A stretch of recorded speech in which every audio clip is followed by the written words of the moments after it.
Dan wara traċedja li seħħet fit-3 ta' Diċembru meta krollat binja f'Kordin. Bernard Grek esprima disappunt tiegħu wara li din il-ġimgħa l-Prim Ministru Robert Abela għalli mhux se jsir inkjesta pubblika dwar din it-traċedja. U donnu issa saret prassi li l-Ministri ħarbu mill-medja tant li wara l-Ministru Aaron Farrugia kien imiss li d-deputat Prim Ministru Chris Fern li ħarab mid-domandi tal-ġurnalisti fejn saħansitra spiċċa ħareġ minn entratura oħra biżgur ma jsibx lill-ġurnalisti ma' wiċċu. Matul is-sena li ġejja huma biss 2 minn kull 10 negozji li qed jgħidu li lesti ikabbru l-operat tagħhom dan intqal fil-preżentazzjoni ta' stħarriġ li sar fil-ġimgħat li għaddew mill-Kamra tan-Negozji Żgħar u Medji, survey li fih ipparteċipaw 237 intrapriża. Issoktaw l-appelli kontinwi tal-Kooperativa tas-Sajd u ta' qatt ta' sajjieda sabiex ikunu konsultati u stmati mill-Gvern qabel ma tittieħed deċiżjoni kif ser titqassam il-kwota tat-ton 44 tunellata għas-sena 2023. Net News illum tkellem ma' numru ta' sajjieda fejn spjegawna x'inhuma l-inġustizzji li saru u l-inċertezza f'dan il-qasam. Għal aktar aħbarijiet tistgħu titlu fuq is-sit elettroniku netnews.com.mt.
Sinjuri, nselmilkom għaddiġi moħra bdejna wkoll ix-xahar ta' frar f'din is-sena ġdida nilqakom għal episodju ieħor edizzjoni oħra tal-programm NATURAlment, il-programm ta' BirdLife Malta fuq net-television kull nhar ta' ħamis kull ġimgħa fuq dan l-istazzjoni li matulu niddiskutu temi marbutin mal-ambjent naturali ta' pajjiżna. Illum huwa l-jum dinji tal-artijiet mistadra.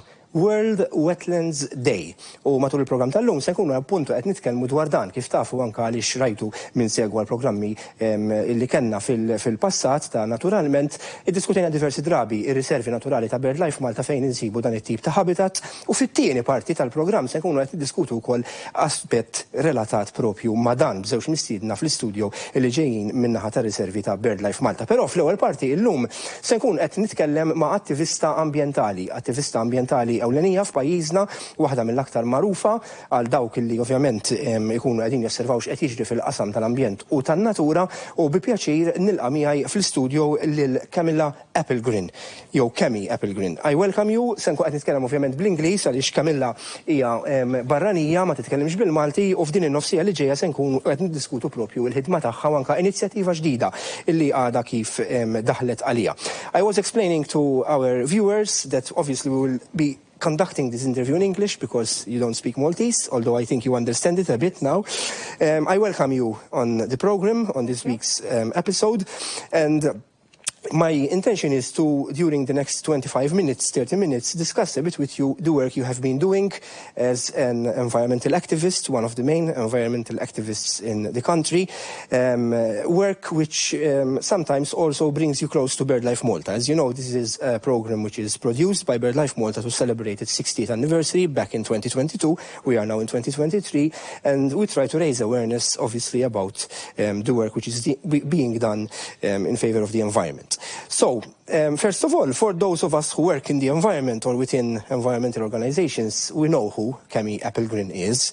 But for the benefit of those who are viewing us today and watching the program today, can you explain a bit who is Cammy Applegrin? Yes, of course. I came to Malta some 20 years ago on a language course to learn English when I was 13 years old. I fell in love with the island, and I told my parents I'm going to live there one day. And they were laughing and brushed it off, and here I am quite some years later, 20 years later, and I have lived here permanently for about 10 years now. Brought my family here. I started off as a diving instructor, and that's when I started to see how much litter there was in the sea. So I started the cleanup movement, Malta Cleanup, back in 2012. Did that for quite some years, worked in iGaming industry, but then slowly I started to have this idea of working for the environment full time. And that is how I ended up. In fact, I was going to... first of all, you come from Sweden, no? Yes. In fact, I was going to ask you, when did this love for the environment, for nature, start? What triggered off your work in the environmental arena? I mean, being from Sweden, I have always been surrounded by a lot of environment, like nature, forests. As a kid in Sweden, you live in the forest from the moment you go out from your doorstep till you go to sleep, literally. So nature has always been very close to my heart. And in Malta, it was when I started diving that I saw the diversity from... I mean, the ocean the sea is a very different place for people who have never been diving before. And I really cherished the biodiversity. And that's when I started to say that I really want to care for this. I want to make it clean for all the wildlife and care for it a bit more. And then you moved on to quite a different habitat, the underwater seabed and obviously the cleanups. But as I know, obviously, you have been for a long number of years working as a ranger, not on the sea or under the sea, exactly, but on land. Can you explain a bit what these years consisted of? Yes, the last 2-3 years I have been doing some work at Mistral Park. I built up the ranger unit, the patrolling ranger unit, which means that we are full-time patrolling the area and making sure that the site regulations are followed for nature to have a chance to thrive. And if you had to explain what this on the ground entails, what are the illegalities you encountered? What are the main environmental offences which one as a ranger encounters during this kind of work on a daily basis? It's a very wide range. The site regulations are the basic ones. So no camping within the national park, no open fires to make sure that there won't be a wildfire, no driving with unauthorized vehicles, and so on. We have a set of rules. But then you never know what you really will encounter. We have also Golden Bay during summer, which during evening you can imagine there is a lot of people, a lot of youngsters. So it has also entailed to actually rescue people that have nearly been drowning. So it's very, very wide range, even helping people to find their way in the park. They might be lost, and random questions from the public. Mistral is enormous, no? It's huge. Yes. So there are also different habitats which I guess entail different kinds of attitudes by the public who is visiting the park, but also by the rangers. Illegal hunting and trapping, is it a problem? In the start, it was. There was quite a lot of hunting ongoing, which is illegal as per the legal notice. They do have half days, unlike outside the park. So by 12:30 they have to be out from the park. And of course, with them being used to this massive area that was not really seeing a lot of enforcement, it was an area that was a bit free for all in that sense for quite some time. So there was a bit of a time frame where we had a lot of work, mornings, nights, but now it has started to level out a bit, so it's much more workable at the moment. It's very, very little. There are a few instances, but under control. However, despite you explaining this, and I will go immediately to the incident you had at the end of last year, it seems that illegal trappers or illegal hunters were involved in the incident that you were going back home. Maybe you can explain a bit to us what happened in December. And why do you think it happened? And then overall the situation has started to escalate from the moment I became a ranger until today, because people now know that I have a bit more power, so to say, to spot these illegalities. I work with it full time, so of course it has picked up a bit, and they might feel threatened that I now have more time to actually work with this. I was on my way home, and it was pitch dark, and driving on a main road which is public for traffic, and a person jumped out in front of my car. And I'm a first aider at heart, so I thought that something had actually happened. So I opened my door slightly and asked, how can I help, or what happened? And the person started shouting and screaming at me. And I had a minor in my car, and to protect the minor, I went actually out from my car, which most adults would do to protect the minor. The person continued to shout and scream, and two other individuals came up with a vehicle from behind. So I was actually blocked from continuing in any directions. Okay. Yes. It escalated to the point where the individual said that he knows where I live, that he will come in front of my gate, and also that my landlord should evict me. Really? Yes. Direct threats? Yes. And the police was called on site. They were very efficient. They spoke to them. They were charged that same evening. And the court case is coming up now in February. Okay, so the case is now in court, thankfully. Yes. But what do you think instigated this incident? Obviously your work, but I think overall in Malta it's reaching a point where the ones that are committing environmental crimes kind of knows that there won't be much longer that they will get away with it. There is still a bit of impunity, of course, but they see that in the near future this will stop. And so it's at a tipping point at the moment. And that is always connected with a bit of frustration from these people. They have always been doing certain things and they want to continue doing these things. So it will get a bit worse before it gets better. That's the point. And did you recognize these people? I have never seen them. You had never seen them. I have been passing that area a lot since I live in that area. But there were reports that they were either hunters or trappers, no? Yes. There is a trapping site nearby, yes. So it is probably related to some illegal trapping or hunting they were doing on site. They did mention that I'm spying on them, which I was not. I didn't have ranger gear. I didn't even have a mobile phone to call from. I had to ask the minor to lend me his mobile phone to call the police. This was, I think, as you explained it yourself, even in your lengthy Facebook post, one of the worst incidents you unfortunately had to deal with. But I know that there were previous episodes also, maybe just verbal abuse or online abuse. Yes. Can you tell us a bit about this? And also, does it discourage you from doing your work? Mm-hmm. We have quite some incidents about threats and assault.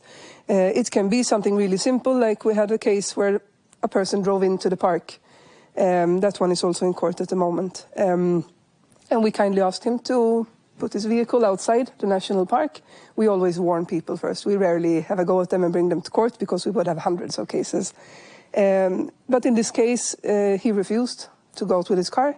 And he, within a 3-minute time frame, started to assault both me and my colleague, shouting and screaming, and delivered also some threats to us. The police, once again, were very efficient. Within 4 minutes, they were on site, and they could charge these people. We also have a case of camping on the beach, which also resulted in assault. What I see as a pattern in these cases are that these individuals normally have quite a colorful background with the police. Already. They have already been charged in court for several other things. You had a stint also as a journalist, no?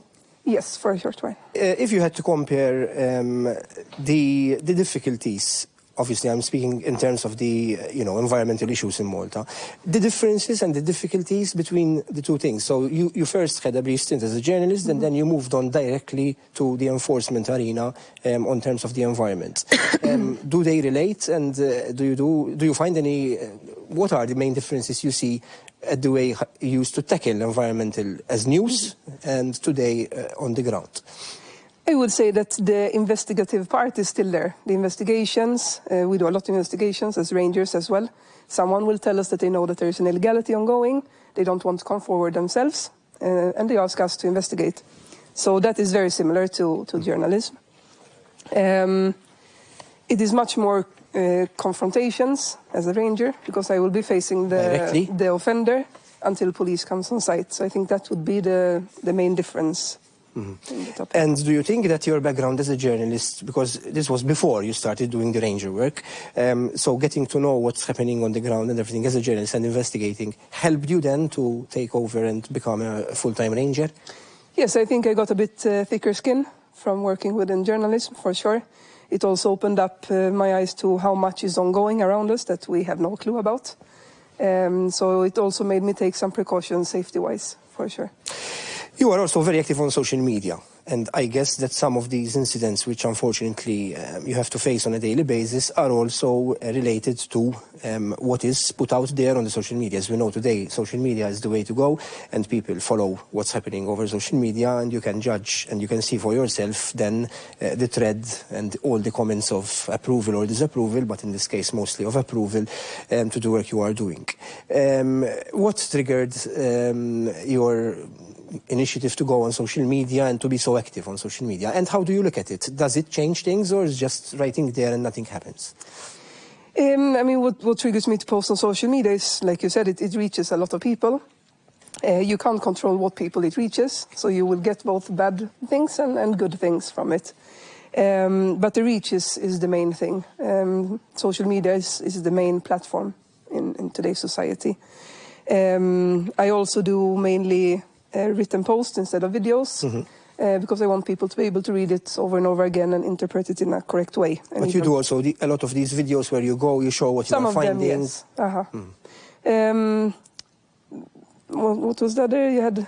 No, I was asking whether you think social media, after all, does it change anything? I think it does change a lot since you reach so many people. But it also can change in the opposite direction, because there will be people who will read it, but they will not voice their opinion there and then, and they will start talking about it in a way that you might not have intended for it to be. So there will be it could be misinterpreted. Yes, for sure. Yes. Let's talk a bit before we go to see a clip, which I want to introduce for the last part of the discussion about callers, because I know that one of the big issues that you have been tackling in your work is the use of illegal electronic callers. But before that, something about the environment in general.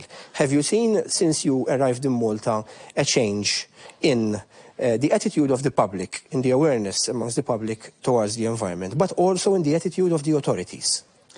I think it is going in the right direction. I mean, when I came to Malta, there were 400,000 people in Malta. Now we are at 550, something like that. So population is increasing. So the result on the ground might feel like there is more litter, there is more.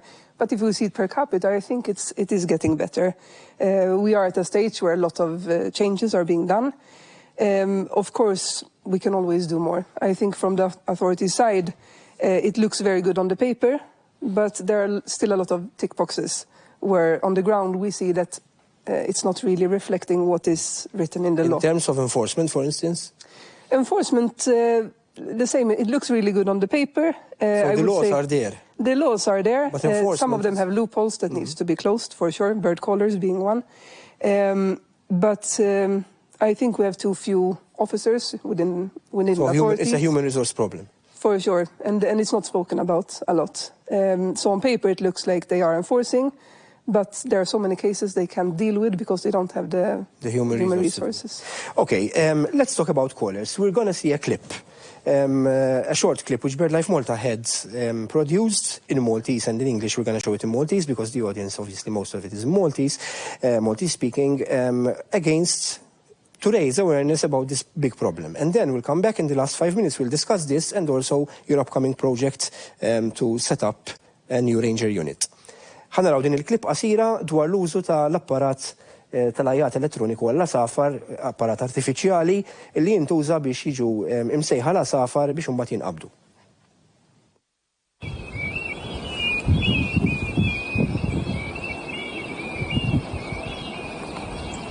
F'dan iż-żminijiet fil-kampanja Maltija nisimgħu ħafna minn dan l-ajjat. Huma ajjat ta' asafar, ma sfortunatament mhumiex ajjat ta' asafar b'mod naturali. Dawn huma apparati elettroniċi li jużaw ħafna mill-kaċċaturi u nassaba fil-kampanja Maltija biex ikunu jistgħu jaqbdu f'dal każ il-pluviera b'mod illegali. Qegħdin inħeġġu lin-nies biex jirrapportaw dawn l-ajjat li huma qegħdin jintużaw b'mod illegali fl-istess ħin qed ikunu ta' detriment qed idejqu ħafna min-nies speċjalment dak li jgħixu fil-kampanja. Int ġieli smajthom dawn ir-recordings?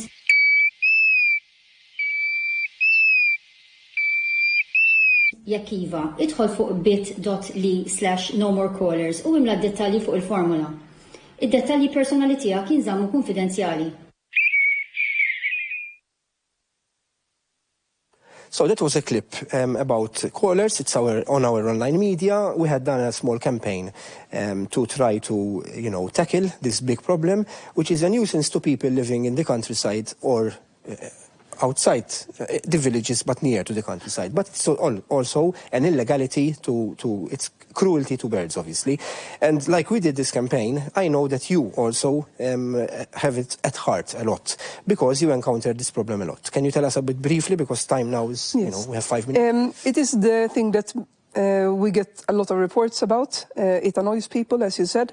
They are not really sure what it is. People at first thought it was real birds. Exactly. Then when they realize that it's not real birds, they get annoyed that they can never hear the real birds because of the callers. It is luring birds, so it's part of an unsustainable practice for hunting and trapping. And I also have pushed a lot that it's adding to the impunity, because it's very hard for police to catch them. It's hard for us to catch them. You need to film them actually grabbing the caller kind of and have it with them, not chuck it away. You have to catch them in the act, because otherwise you can't do anything. And as you know, they all speak to each other. When they see a vehicle approaching, be it BirdLife, the rangers or the police, everything will just disappear. So it is a crime that is very, very hard to catch. And they also actually removed it as a full-scale crime, so to say. So now it's just a fine, which also made it a bit lower on the agenda for enforcement to tackle. Okay, we have 2 minutes left, and I know that you are now embarking or have already embarked, and I can see your new uniform and gear on the setup of a new ranger unit, which you will be heading yourself and leading. Can you tell us briefly about this to close off this interview? Seeing how well it worked out within Maestral Park, I always had the idea that I want to do it in the whole nation, in all of the country. So I set up Malta Ranger units. We will tackle all the environmental crimes, be it black smoke, exhaust from cars, Clean Air Act, illegal hunting, illegal trapping, dumping of waste will be a big one. And we will be a couple of rangers to start with that will be employed once the NGO is set up, and also raise a lot of awareness. And so your aim is to set it up as an NGO and to recruit people, obviously? Yes. Okay, so your call to close off to those who want to contribute? I think that to contribute, support your environmental NGOs that you have at heart, both with funds, your time, and also sharing things online. Share the words with friends and family. That is really underestimated. We need to talk about it and make everyone aware about what's happening around us, and then act on it. Always report when you see an illegality. Perfect. Thank you, Kemi. I think you. We covered a lot of topics, although obviously there is always more to discuss. I wish you well in your new venture. Thank you for accepting my invitation to attend, and I wish you good luck for your future. Għana ħanaqlu hawnhekk din l-ewwel parti, ħammorru bħas-soltu għal waqfa ta' riklami li konna f'nofs il-programm. Kif niġu lura ser ikolli panel ta' żewġ mistiedna issa differenti, se jkolli l-Mar Gawċi u l-Manuel Mallija, it-tnejn uffiċjali ta' BirdLife Malta li huma responsabbli b'xi mod mit-tmexxija ta' riservi, għaliex se niddiskutu l-artijiet mistadra kif qed ilkom fil-bidu, il-wetlands. U kif niġu lura mill-ewwel semmorru biex naraw feature propju dwar dan is-suġġett, imbagħad nispjegalkom x'kien eżatt, x'inhu eżatt, u inkomplu bid-diskussjoni fl-istudju. Ibqgħu magħna.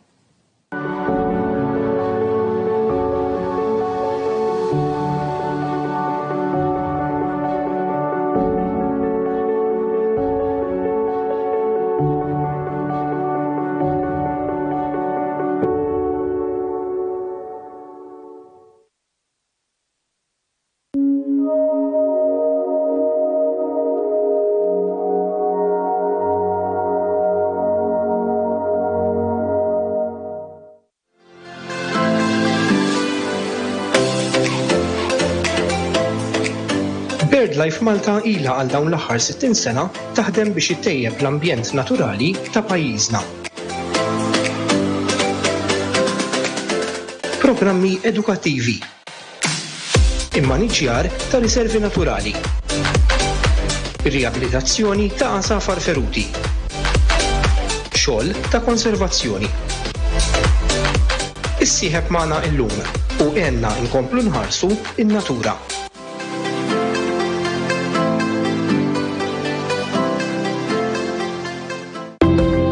Seifert Systems is a pioneer of sustainable manufacturing in Malta. The first manufacturing company to be certified CO2 neutral, we are reducing our footprint both from operations and our product's life cycle. We have over 2,800 solar panels on our facility and added a further 330 this year. We are employing cutting-edge technology to gradually supply all our own electricity and water. Join Malta's sustainable manufacturer. Join Seifert Systems.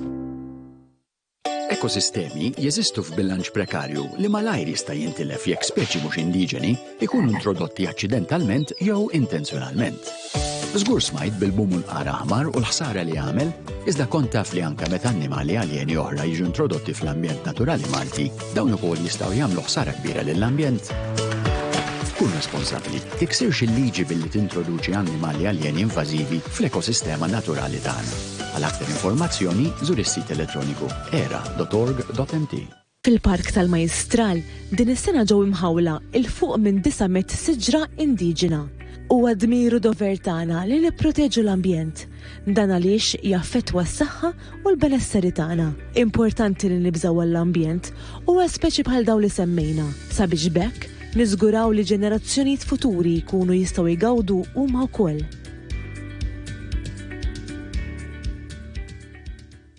Iġifieri inti qed tgħidli li jekk jien ninvesti fil-pannelli, bl-iskemi li hemm nista' nieħu l-flus lura f'perjodu ta' bejn 2 u 4 snin. U jekk inti tikkonsma ħafna dawl tifdiha fi żmien 2.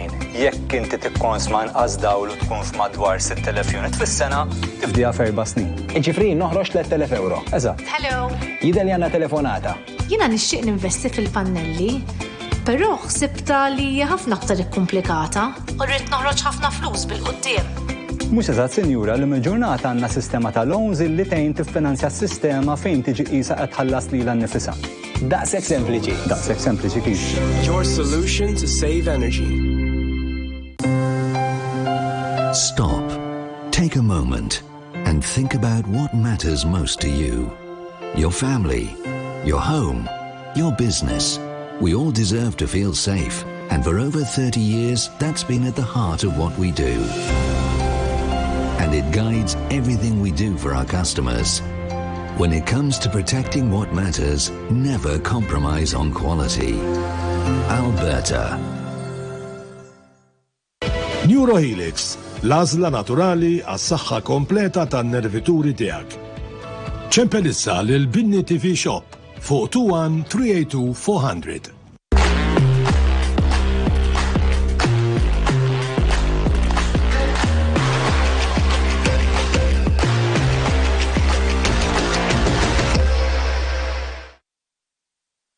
Noseptol ġel għal-uġeħ tal-miskuli, ġogi u aktar. Noseptol jifisser serħam mill-uġeħ. Sotis, prodotti għazbuħija kemm għan-nisa kif ukoll għall-irġiel. Sotis għal trattamenti ġewwa salons professjonali. Sotis, il-prodotti li għandek bżonn għal kura tal-ġilda tiegħek. Sotis. Open Weekend għand Polsin ta' Zejtun. Nar il-ġimgħa, is-Sibt u l-Ħadd.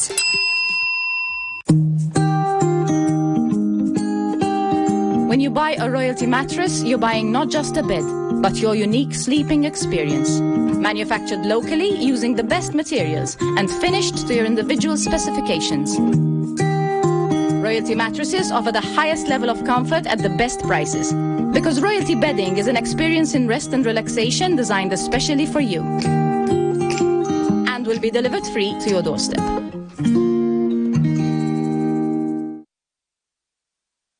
Talira. Exceptional variety at the lowest prices. Best range, best value. Head to your nearest store today. Talira. Always worth it.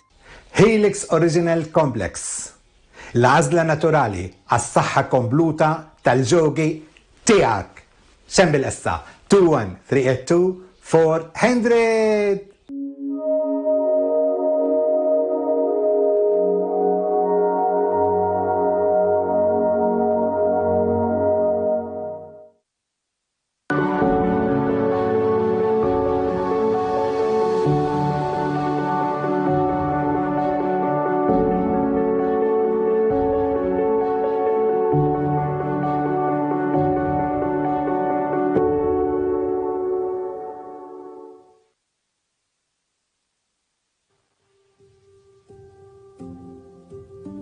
Fl-2022 BirdLife Malta iċċelebrat is-60 sena mit-twaqqif tagħha. It-triq kienet twila u kumbattuta, imma meta wieħed iħares lura, il-lista ta' suċċessi miksuba hija eċċezzjonali.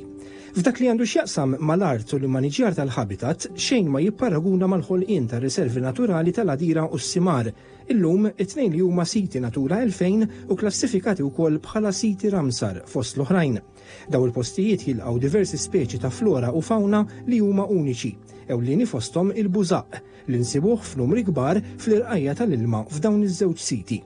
Dawn is-siti huma wkoll importanti għal qatt ta' safar li jbejtu jew iqattaw ix-xitwa fihom u li l-parti kbira minnhom huma speċi li jgawdu ċertu livell ta' protezzjoni fuq livell Ewropew minħabba l-istatus ta' konservazzjoni tagħhom bħalma huma l-frasservjent, ir-rożinjol ikħal u s-swejda ċara. Fid-dawl ta' riżultati miksuba minn BirdLife Malta u li jista' jaron kulħadd ma kienx sorpriża li fl-2018 l-NGO ġiet fdata bit-tmexxija ta' sit ieħor Natura 2000. Din id-darba l-inħawi tas-Salina, inkluż is-Salini, is-Salt Pens, żona ta' bwar li kienet degradata u mitluqa u żona oħra ta' xari rikk fil-biodiversità. Iż-sbuħija tas-Salina tista' tinġabar f'kelma waħda, unika.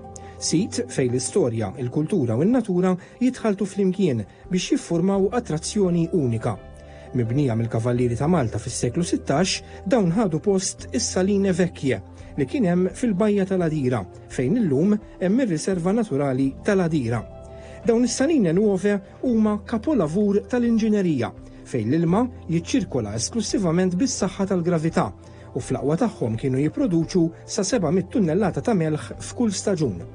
Grazzi għall-immaniġjar bil-għaqal, BirdLife Malta rnexxiela terġa' tagħti l-ħajja lis-sistema oriġinali tal-produzzjoni tal-melħ artiġjanali u reġa' ddiet tipproduċi l-melħ fl-2021, imma din id-darba bl-użu ta' metodi kuxjenzjużi u li jħarsu l-ambjent. L-aktar biċċa xogħol urġenti meħtieġa kien bla dubju ta' xejn ir-restawr tal-art mistadra. Snin ilu kwantitajiet kbar ta' terrapien ġew mitfuqa f'dawn l-inħawi u ħolqu masses kbar ta' art li fissru li minn din iż-żona sparixxew għal kollox l-irqajja kollha tal-ilma. Minn barra f'dan, diversi speċi ta' flora u fauna meqjusa bħala rari jew fil-periklu tal-estinzjoni inqerdu u għadd ta' siġar tal-bruk li huma tipiċi ta' dan il-habitat ukoll spiċċaw meqruda. Speċi aljeni invażivi bħal siġra tal-akaċja ħadulhom posthom u mlew ħafna minn din iż-żona li spiċċat ukoll fil-mira ta' atti vandali u rimi ta' skart illegali. Qabel ma ħarġet bil-pjani ta' restawra għal dawn l-inħawi, BirdLife Malta wettqet numru ta' studji biex tiġbor tarif importanti li kien meħtieġ biex jiġu konklużi dawn l-istess pjani. Tqabbad idrologu biex jagħmel studju tal-imġieri tal-ilma f'dawn l-inħawi u janalizza kwalunkwe rabta illi seta' ikun hemm mal-kanal tal-ilma Baħar Biswit li huwa magħruf bħala is-Sukkursu. Fl-istess ħin beda jsir studju merqum tal-flora ta' dawn l-inħawi staġun biex waqt li jkunu għaddejjin ix-xogħlijiet jittieħdu l-miżuri kollha ta' mitigazzjoni illi jkun hemm bżonn ħalli jkun żgurat li tiġi mħarsa il-ftit flora importanti illi fadal f'din iż-żona.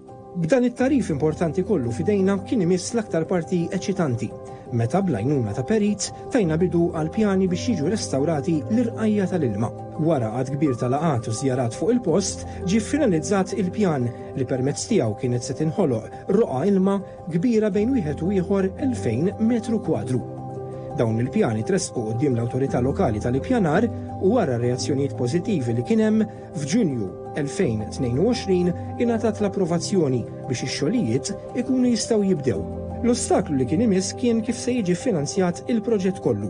Tresqet b'suċċess applikazzjoni għal fondi lid Donors Initiative for Mediterranean Freshwater Ecosystems, magħrufa bħala id-DINFE. Maħluqa fl-2021 mill-Prince Albert II of Monaco Foundation, il-Mava Foundation u l-Ange V. Jensen Charity Foundation, DINFE hija inizjattiva dedikata għal konservazzjoni u restawr ta' ekosistemi tal-ilma ħelu fil-Mediterran li jinkludu xmajjar, lagi, bwar salmastri u bwar tal-pit.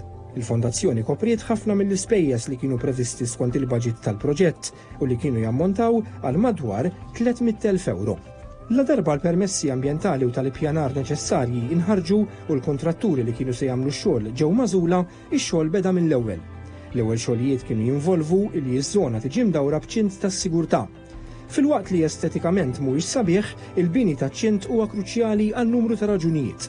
l-aktar biex iżomm il-barra persuni mhux awtorizzati li l-preżenza tagħhom tista' tikkawża danni għall-ispeċi delikati tal-flora u l-fawna, imma wkoll bħala miżura ta' prevenzjoni sabiex qtates u klieb li jiġġerrew barra ma jkunux jistgħu jidħlu fl-art mistadra. Il-preżenza ta' dawn tal-aħħar tikkawża danni kbar lil diversi speċi ta' fawna. Bil-bini ta' ċint u wara li ġiet assigurata s-sigurtà tas-sit kien imiss li jasal fil-post il-makkinarju meħtieġ sabiex jiġi spostat il-materjal u tinħoloq sistema ta' kanali u għadajjar tal-ilma li hija karatteristika ta' habitati tal-artijiet mistadra. Fl-istess ħin beda wkoll ix-xogħol fuq is-siġar eżistenti tal-bruk li wħud minnhom ġew miżbura bil-għaqal biex ikun żgurat li jsofru l-inqas ħsara possibbli matul ix-xogħlijiet. Ix-xogħol beda fuq in-naħa tal-grigal tal-inħawi u l-ewwel li sar kien it-tħaffir tal-ewwel kanali u għadajjar baxxi. Il-materjal kollu inġabar f'munzelli kbar ta' ħamrija li la darba titħawwel se jkollha skop doppju. Se toffri ikel u kenn għal speċi differenti ta' fawna u fl-istess ħin se sservi biex tilqa' għat-tniġġis mill-istorbju u mid-dawl. Matul ix-xogħlijiet l-istaff għamel monitoraġġ tal-livelli tal-ilma u s-salinità biex jifhem aħjar l-idroloġija tal-inħawi. Ix-xita abbundanti li għamlet eliminat kull traċċa ta' xogħlijiet u interessanti il-fatt li fost l-ewwel asafar li bdew juru interess u jesploraw iż-żona kien hemm l-asfur ta' San Martin u l-Pispisella. Naturalment irrid jgħaddi ftit ta' żmien mhux ħażin sabiex in-natura tieħu l-kors kollu tagħha u din hija biss l-ewwel fażi tal-proġett. Għalkemm aħna fiduċjużi li l-art mistadra fis-Salina se tkun storja oħra ta' suċċess għal BirdLife Malta.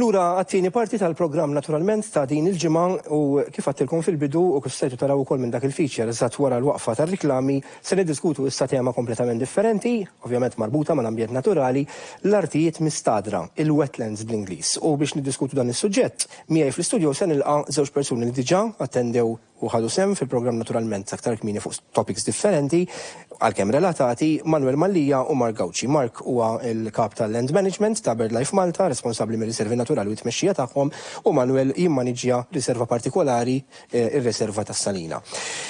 Illum huwa il-jum dinji tal-wetlands, l-artijiet mistadra. Ftaħt bih u fl-aħħar ħanala wkoll b'messaġġ tal-okkażjoni dan il-programm għal min ma jafx x'inhuma daw il-wetlands jew qatt ma kellu l-okkażjoni li jżur xi waħda minn dawn l-artijiet mistadra li huma wkoll nistgħu ngħidu essenzjalment ħafna mir-riservi naturali tagħna ta' BirdLife Malta. Ejja nispjegaw ftit x'inhu dan il-habitat partikolari, karatteristiċi tiegħu. Dan il-habitat huwa fejn l-ilma tax-xita jew l-ilma tal-pjan jiltaqa' mal-baħar. U hemmhekk żoni li jżommu għadajjar u fl-għadajjar ħafna minnu jkun il-mas għal-mastru, jiġifieri inqas mielaħ mill-baħar għaliex jitħallat il-maħelu mal-baħar u dak il-habitat jgħixu fih annimali u pjanti partikolari ħafna li jifilħu għal-merħ. Malta dan il-habitat huwa rarissimu. U bażikament huma r-riservi li timmaneġġja BirdLife ftita u oħrajn. Inqas minn punt wieħed perċentwali tal-art kollha Maltija. Nafu li iż-żoni Malta l-art tanti żgħira li l-pressures huma kbar fuqhom. U l-art hija degradata ħafna minnha. U allura trid ħafna manager biex inti il-ħlejja li huma ristretti ħafna fid-distribuzzjoni tagħhom tissalvagwardjhom. La il-maġġoranza tal-artijiet nistgħu ngħidu kważi l-artijiet mistadra nsibuhom fir-riservi, allura dan il-habitat partikolari huwa protett, mhux hekk? Protett legalment, iva, riservi forsi nitkellmu aktar ħanflu fid-dettall. Tal-għadira u simar, ilhom jeżistu ftit. Is-Salina hija xi ħaġa ġdida. Il-fatt qed naraw filmati tagħha bħalissa, mhux taż-żona tal-wetland daw qed naraw. Hemmhekk qed naraw hija parti mill-wetland. Hija parti mill-wetland? Il-Salini nfushom huma parti mill-wetland. Hemmhekk habitat huwa partikolari differenti, mhuwiex il-masar mastru, ilma u ilma iktar mielaħ mill-baħar, allura il-pjanti li jgħixu hemmhekk jridu jifilħu aktar melħ milli dawk li jgħixu fil-Salmastru. Imma hemm parti fis-salina li qed tippruvaw issa titrasformawha. Se nitkellmu fuq aktar tard. Rajna diġà l-feature imma nixtieq nidħol ftit fid-dettall anke permezz ta' dan il-programm. Ħandur ftit fuq Mark. U Manuel semma li BirdLife Malta tmexxi tnejn mill-aktar wetlands importanti f'Malta, mhux hekk? L-Għadira u s-Simar. Ġi dawn huma l-uniċi qed nifhem sew l-uniċi wetlands li nsibu fil-Gżejjer Maltin?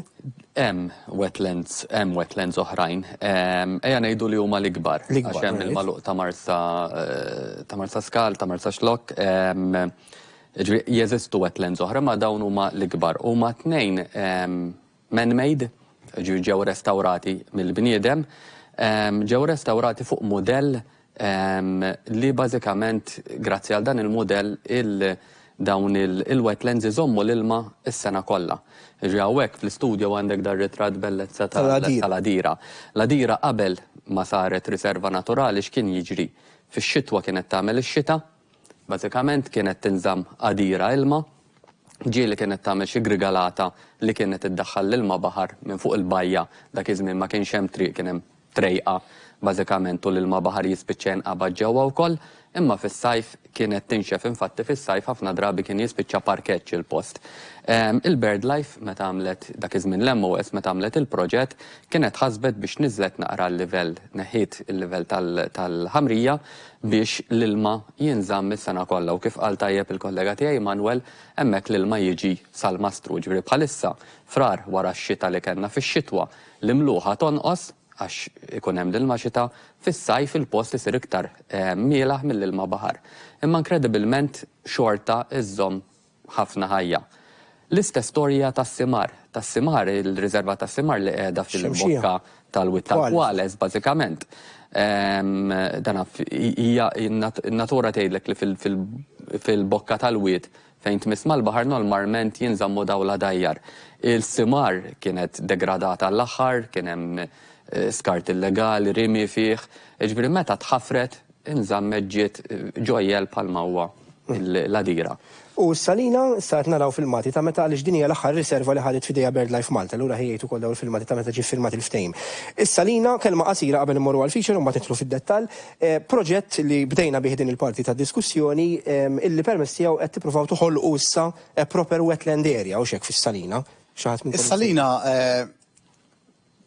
hija komposta mill-parti tas-salini li huma kostruiti fi żmien kavallieri u parti naħa fejn Kennedy Grove, mhux Kennedy Grove innifsu, miktar il-barra lejn il-baħar, illi qabel kienet art mistadra, illi biżminijiet intliet ħafna materjal li ntrema hemmhekk meta kienu neħħew alka minn ġol kursu li kursu huwa l-kanal.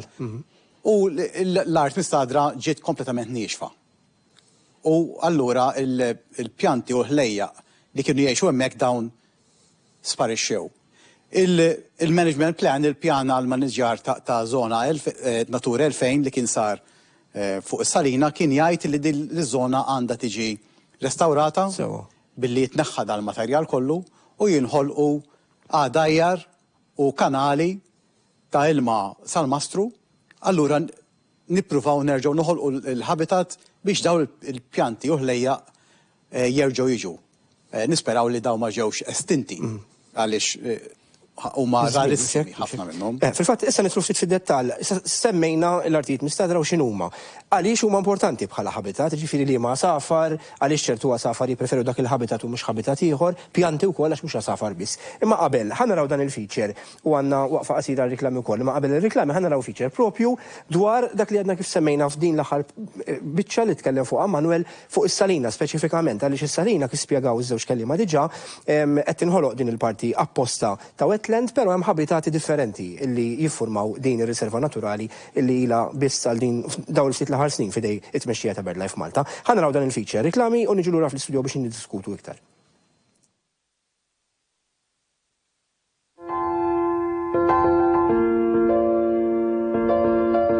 Here at the Salina Nature Park, it is slightly different from the other nature reserves because here is a historical site. So being a site, a scheduled site, It is a 16th century salt pans built by the Knights. So our work here as managers of the site is not just to protect nature, but also the history and the culture. This habitat is actually unique because it's, of course, salt pans, and salt pans, in the way that they are here, there's no other place like it in Malta. It's quite a big system. In fact, it is thought that the Knights could produce around 700 tons of salt a year, which is quite a big number. At that time, salt was also a currency. Unfortunately, Malta is prone to habitat loss at the moment, so it is very important to conserve what we have here locally, of course. A job which has to be done here at Salinas, which we tend to do here at Salinas, also looking at the vegetation we've got here and mapping what vegetation we have here. The vegetation is very important because it classifies what kind of habitat we have. So a lot of the species you'll find, especially along the paths here, are all very, very resistant to salt, for example. While if you go across where there's more of the woodlands, you'll have a lot more which can take shade. They're not as tolerant to very saline conditions. The ones which you find here are all focused, they can all stand with being without water, they can stand a lot of salt. Since this is such a characteristic of the landscape, it's important to map these species, not just because some of them are protected by law, not just European, but also by national law. But some of them are endemic to Malta. Apart from mapping the species which are native and endemic to Malta, we are also having to mark out the ones which are alien, which unfortunately, since this is such an exposed area, it's very easy for these to be able to come in, basically.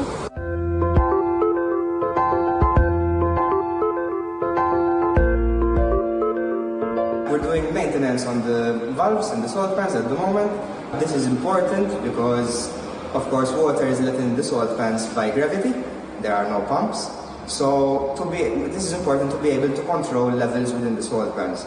Of course, some salt pans will be used, of course, for salt production. Others are habitats for various species of birds and animals. A job which has to be done regularly in the reserve is collection of plastic for many reasons, because it is quite an environmental concern. Fish and birds can eat, or even sea mammals can very easily swallow different pieces of plastics, especially the smaller pieces of plastics like microplastics. And obviously this will end up choking in their stomachs and choking. Apart from that, certain pieces of plastic can get stuck around, so fish can get stuck in bags, for example, or birds can get things like this stuck around their beaks, making them basically, it will keep their mouths open, so they'll end up starving to death. It's very easy for birds to get trapped in fishing lines or ropes and things like this. Well, not just birds, obviously. Any sea mammal can very easily get hurt from these things, so that's why it's important. The plastic you can see here is plastic which has been collected over a 3-year period, and nearly every week nearly a full wheelbarrow of plastic is collected. And all of this is coming from the open sea, just so you have an idea about how bad the problem is. While most of the Salina pathways are open to the public, certain areas are closed off. The main reason for this is that it may create too much disturbance for the birds. So if there are any birds nesting or preparing to breed, then that could be a massive disruption to them, and they will end up not doing that. Another reason why is that any birds which come here, they're protected. So they don't get scared off by someone just randomly walking wherever they want. Because that is the big issue if you've got an area which is completely open access. And because of this unique habitat, there are particular species of animals and plants that have adapted specifically for the hypersaline environment. One of them is our national fish, which is the killifish, and this is actually the only wild population known in Malta. All in the other places, at the moment, it's been introduced or man had something to do with it. The killifish is very important, not just as a species, but this is also a food source for birds, especially the migratory species. In fact, it is very common for one to observe birds such as egrets, for example, fishing for these killifish.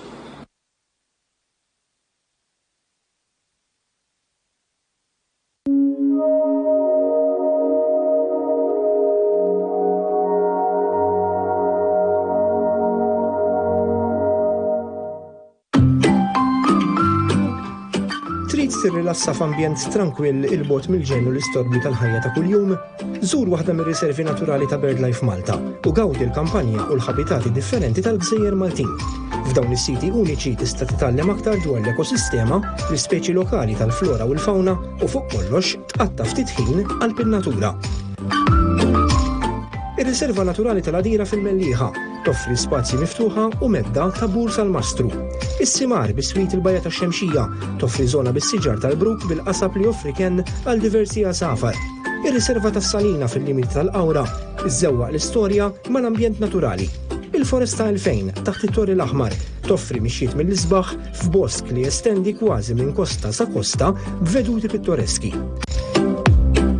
Miftuħin fi ġranet u ħinijiet differenti matul il-ġimgħa kif ukoll nhar ta' Sibt u Ħadd, id-dħul għar-riservi ta' BirdLife Malta huwa dejjem b'xejn.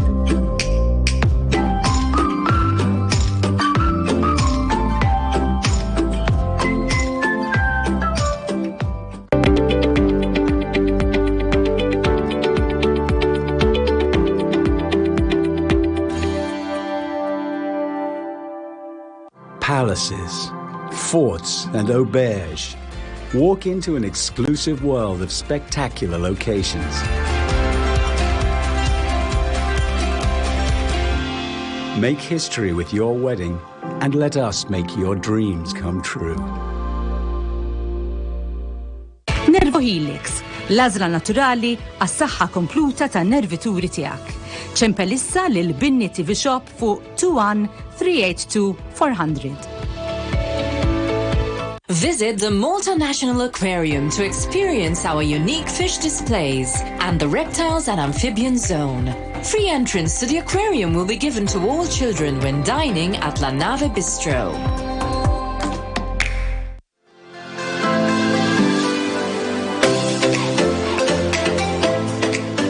BirdLife Malta ilha għal dawn l-aħħar 60 sena taħdem biex ittejjeb l-ambjent naturali ta' pajjiżna. Programmi edukattivi, immaniġġjar ta' riservi naturali, riabilitazzjoni ta' għasafar feruti, xogħol ta' konservazzjoni. Issieħeb magħna llum u għenna nkomplu nħarsu in-natura.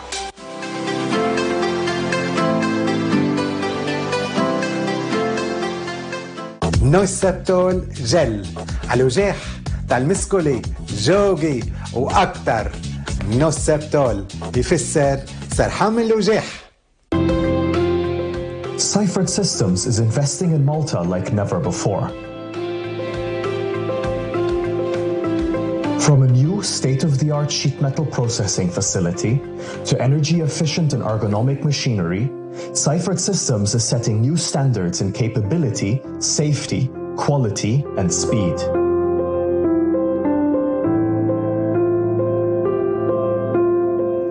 Join one of the leading innovators.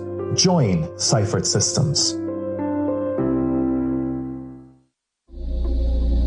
Sotis, prodotti għazbuħija kemm għan-nisa kif ukoll għall-irġiel. Sotis għal trattamenti ġewwa salons professjonali. Sotis il-prodotti li għandek bżonn għal kura tal-ġilda tiegħek. Sotis. Helix Original Complex. L-għażla naturali għas-saħħa kompluta tal-ġogi tiegħek.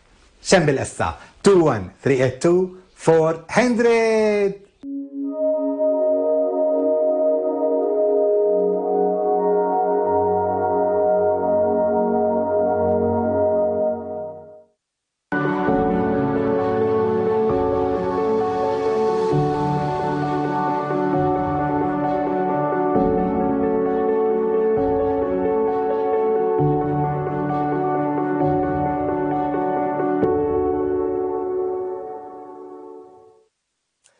Lura fl-istudio hemmhekk dak il-servizz propju storja dwar il-feature fuq is-Salina b'mod ġenerali, ħana lura għal dal-proġett tal-wetlands li qed isir fis-Salina.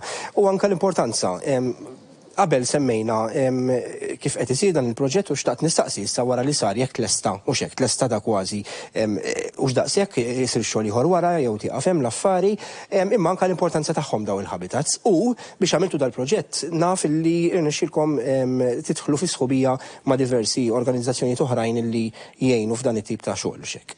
Infatti dat tip ta' intervent jiswa ħafna flus. Applikajna għal fondi minn barra U konna fortunati li natajna somma ta' flus minn organizzazzjoni magħmula minn Mava Foundation, AJ Jensen Foundation u l-Prince of Monaco Foundation. Di bejnietom tawna il-flus neċessari biex aħna nagħmlu daw l-interventi. Renja fil-credits, il-famuża Dimfe Foundation li taqadhom kollha flimkien. Mingħajrhom ma kienx isir dal-proġett. Għax emnu fil-proġett u l-potenzjal tiegħu. Infatti aħna spjegajna x'inhu, di kienet kompetizzjoni u Dimfe tat flus lil tliet organizzazzjonijiet fl-Ewropa u aħna konna wieħed minnhom. F'Malta.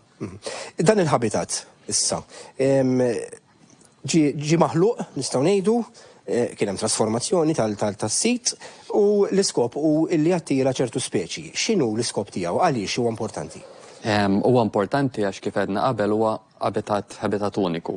Ejja ngħidu l-ħajja li jissapportja l-ispeċi li jissapportjaw daw it-tip ta' habitat huma vera ftit kif tkellimna fil-bidu l-għadira, s-simar. Mela pereżempju ħajkonna lok fejn issa l-pass li jmiss ikun malli jkollna il-permessi kollha neċessarji mingħand l-era, ikun il-post fejn il-bużaq, il-ħuta nazzjonali ta' Malta, tiġi introdotta biex ikun hemm popolazzjoni oħra ta' din l-ispeċi. Hemm diversi speċi ta' flora, għax il-flora hija importantissima, daw il-postijiet huma partikolari fil-waqt li bħalissa isna li qegħdin fix-xitwa jekk toħroġ fil-kampanja tara kullum kien aħdar u sabiħ. Dawn il-postijiet jieħdu l-ħajja akwantu ta' flora fis-sajf meta l-livelli tal-ilma jinxfu, il-flora tifjorixxi. Ġifieri hemm diversi speċi li huma rari, hemm anke speċi ta' flora fl-ilma, ruppja, fosthom li nista' nsemmi, ġifieri x-xogħol tagħna issa fir-realtà għadu kemm beda. Għandna ħafna iktar xogħol għax issa rridu naħsbu għal pjanijiet tal-immaniġġjar taż-żona, rridu nagħmlu ħafna riċerka, rridu naraw xi speċi ħan introduċu biex kollox l-iskop aħħari jkun l-natura tieħu over. U meta natura tieħu over, ir-riżultati jibdew juruk għax aħna qed nisperaw li dan il-post ikun post fejn fix-xitwa jibdew iżommu numru ta' asafar, it-tiġix tal-baħar, il-gallozz tax-xitwa. U qed nisperaw li kemm il-darba tiġi rebbija jkollna forsi speċi ġodda tal-asafar li jibdew ibbejtu f'dan l-abitat li kreajna.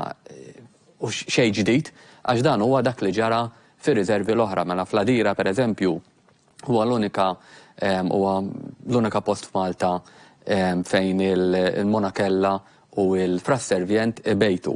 L-unika s-sena l-oħra bejjet il-monakella bejtet is-salina wkoll wara interventi fuq l-abitat li Manuel u t-tim tiegħu għamlu.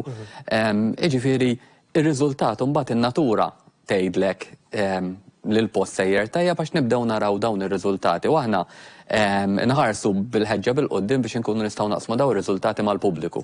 Faġġarajna fil-video li l-assur ta' San Martin kien wieħed mill-safar li diġà jisu qed juri interess f'din iż-żona.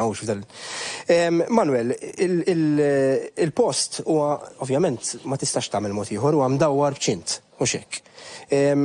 Ikun hemm ħafna kritika li riservi ta' BirdLife Malta dejjem jingħad dal-kliem ġifieri li mhu minnu xejn li titħallas biex tidħol fihom li dejjem magħluqin, li magħluqin bil-perimetru. Imma tispjegana għalfejn daw il-postijiet bil-forsi li jkunu protetti. Issa, propjament is-salina huwa wieħed mill-postijiet li huwa dejjem miftuħ. M'hemmx reċint, huwa miftuħ minn xi jisbaħ sa xi jidlam. Sajf u xitwa, festi mhumiex. Iż-żona ġdida li qed nippruvaw aħna nikkrejaw huwa bbażat fuq il-management plan li kien inkiteb fil-bidu. Hemm reċint li għamilna reċint li l-iktar l-intenzjoni tiegħu huwa biex iwaqqaf li jitlu il-nies li sempliċement iridu jaraw il-post, allura dawk ikunu ikollhom post fejn jistgħu jitlu mingħajr ma jagħmlu ħsara lill-abitat u jwaqqaf ukoll klieb li kunu jġerraw barra jew nies għaddejjin bil-klieb sfortunatament ma jżommuhomx fuq iċ-ċinga u dawn il-klieb kif konna naraw qabel sar ir-reċint jiġru wara l-asafar ġol ilma. Hemm ħsara lill-flora u l-fawna. Allura hekk l-ewnet qatt ma jistgħu jbejtu l-asafar hekk inti tħalli daw il-klieb uqtates jiġġerrew qatt ma ħajbejtu l-asafar.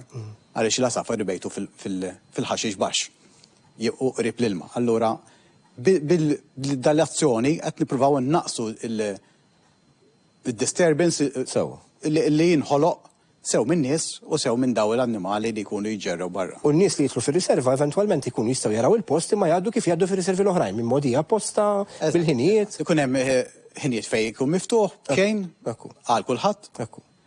U kun jistgħu jaraw x'hemm mhux. Fatt Mark, inti inkarigat mir-Riservi Naturali ta' BirdLife Malta kif għadt tajjeb aktar kmieni jiena ikun hemm kritika kultant ma rridu nenfasizzaw li r-riservi tagħna miftuħin għall-istudenti, għall-iskejjel, għall-pubbliku u dejjem xejn, mhux hekk? Ħanidlek meta nasru l-ħinijiet f'daqqa tista' tgħid li kważi riservi miftuħin għal maġġoranza tas-sena, ġifieri kif qed tgħid inti mix-xhur ta' lejn l-aħar ta' Settembru sa Mejju ikonna tfal tal-iskola kull filgħodu fir-riservi kollha tagħna, ġifieri il-trabil li jkollna li ma nistgħux nakkomodaw il-kulħadd u daw it-tfal jiġu dejjem b'xejn.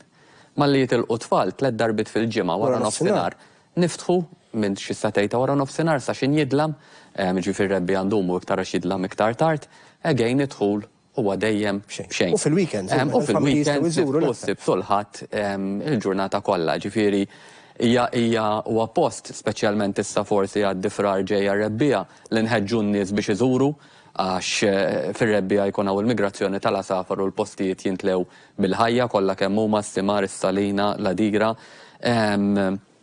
Imma kif qed ngħidu, aħna bħala BirdLife prezz finanzjarju għall apprezzament tan-natura ma npoġġux għalhekk idħul fir-riservi huwa dejjem b'xejn. Manuel, fil-qosor marbut ma li qal Mark, l-adira u s-simar huma differenti u kif qatt inti s-salini għadejjem miftuħa. Il-fatt li għadejjem miftuħa iġib diffikultajiet differenti fil-maniġer tagħha milli jġib għal-riservi l-oħrajn? Iġib problemi. Ħafna drabi nsibu li mingħajr ma jkunu jafu nies jaħolqu teddida għall-ambjent. Konna nies li mill-passaġġ tas-salina jaħsbu li jistgħu jimxu għan-naħa tal-qawra li hemmhekk hemm is-sukkursu ma jistax tgħaddi, imma biex huma jaqbżu r-reċint fejn qed juri fejn m'għandikx tmur, m'għandikx tmur għax ikun hemm ħlejja għasafar jippruvaw ibejtu. Jippruvaw morru kollhom jiġu lura ma jinfitx. Għalhekk hemm il-notice, is-sign biex jgħidlek li m'għandikx tidħol hemmhekk. Ma sibniex problemi ta' illegalitajiet ta' kaċċa legali ġol riserva, dawn it-tip ta' inċidenti insibu illi nies ma jimxux mal-istruzzjonijiet illi hemm. Inħeġġu lin-nies li jimxu huwa miftuħa għall-pubbliku li jinkollu fiż-żoni tal-pubbliku. Iż-żoni l-oħrajn iħalluhom għan-natura. Għal min iħobb in-natura ħanalqu ftit qabel naraw klip dwar il-jum dinji tal-wetlands, għal min iħobb in-natura jiġi fir-riservi biex jara n-natura, biex jara l-asafar. U fost dawn il-kategorija l-aktar importanti nistgħu ngħidu hija l-fotografi tan-natura u tal-asafar.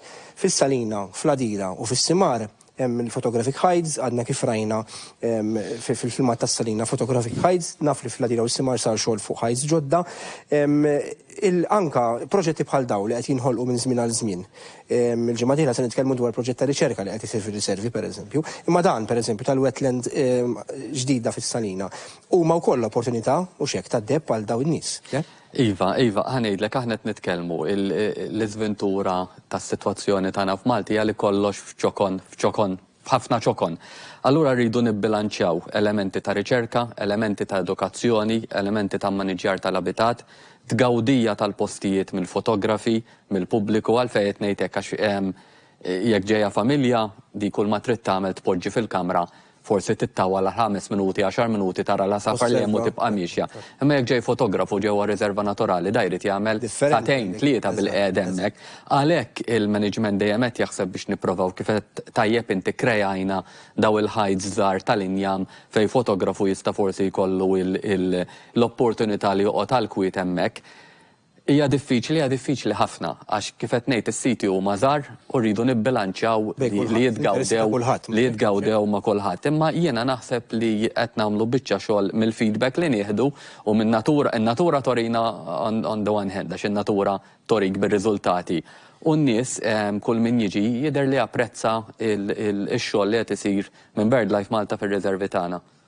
Tajjeb, ħaniqfu hawnhekk għaliex il-ħin itir, ħammorru għall-klipp illi ħejjejna propju biex niċċelebraw il-jum dinji tal-artijiet mistadra illi fih ser inkunu qegħdin naraw kumment ħanħalli fidejk jgħidilna ta' minnu l-kumment xi ħadd minnkom. Kumment ta' Iva, daw l-artijiet mistadra bażikament network ta' il-Mediterran, organizzazzjoni, ikonna training u niltaqgħu kemm il-darba biex niddiskutu problemi. Hija interessanti li għalkemm Malta żgħira u niltaqgħu ma' pajjiżi bħal Tunezija, bħal Franza li huma ħafna ikbar, il-problemi ħafna drabi huma l-istess.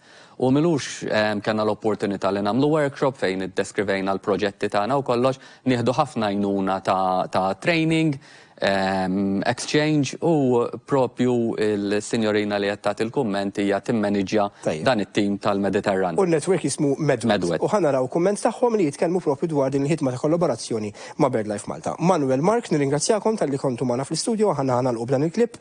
Nirringrazzja d-direzzjoni ta' Manuel Karwana u l-crew li kelli fl-istudio, il-Freddy, il-David, il-Kemi li kienet magħna aktar kmieni, l-sponsors tiegħi bħas-soltu għal-ħwejjeġ Vigo Menswear u għal-makeup tiegħi u tal-mistiedna Peach Soil, Eugenel Mari, the makeup artist bi prodotti Sotis, in-nies li kelli fuq il-grafika, it-tekniċi, insomma, li l-kom mbagħad ovvjament fl-aħħar iżda mhux tinqas illi ta' kull ġimgħa qed issegwu dan il-programm. Klipp qasir dwar il-jum dinji tal-artijiet mistadra, illum se jagħlaq il-programm naturalment. Jiena nagħmel appuntament magħkom għal edizzjoni oħra tal-programm il-ġimgħa d-dieħla. Il-lejli tajjeb.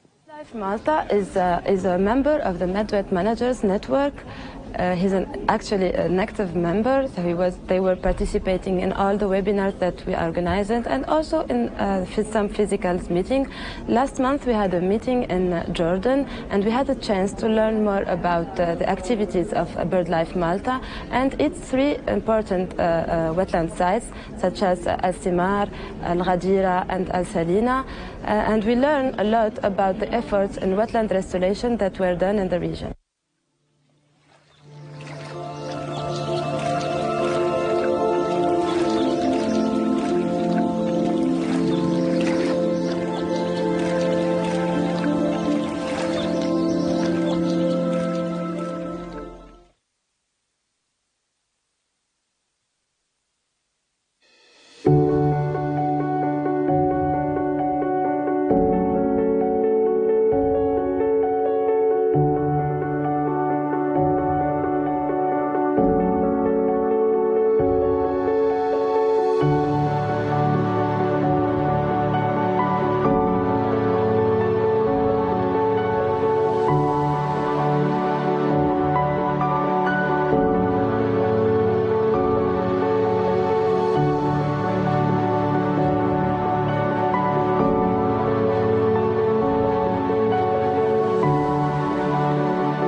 Naturalment, jixtieq jirringrazzja lil Peach and Sorrel Wellness Center bi prodotti Sotis. Vigo. Makeup by Janelle Marie bi prodotti Sotis. Erġa' segwi dan il-programm fuq Net on Demand. Politika ta' fiduċja u tama. Laqa politika mal-kap tal-Partit Nazzjonalista Bernard Grieg. Il-ħadd li ġej 5 ta' frar fil-11 ta' filgħodu fil-każin tal-partit fl-Imqabba.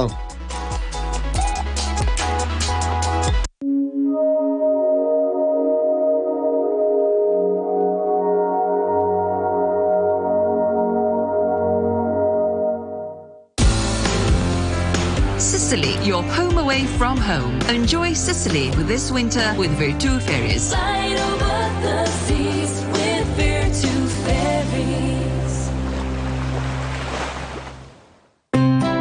Ippruvajtu l-bażal fil-bot tal-Meja tas-sew tajjeb, konvenjenti u ma taħlix. Meja, quality you trust. NATURaLment, l-għażla naturali għas-saħħa kompleta tan-nervituri tiegħek. ċempel issa lil Binni TV Shop fuq 21 382 400. The Sallow Business Park, a 28,000 square metre project located in the central north area of Boomerad. Rental space for medium to large businesses. Last few spaces available. For viewings, call on 9947 0266. Il-konservina bnina ta' Trihils, ideali għal mal-ħobs jew xi ftira. Conservina, the Maltese topping that spreads with a spoon. Nossetol ġell, għal-uġeħ tal-miskuli.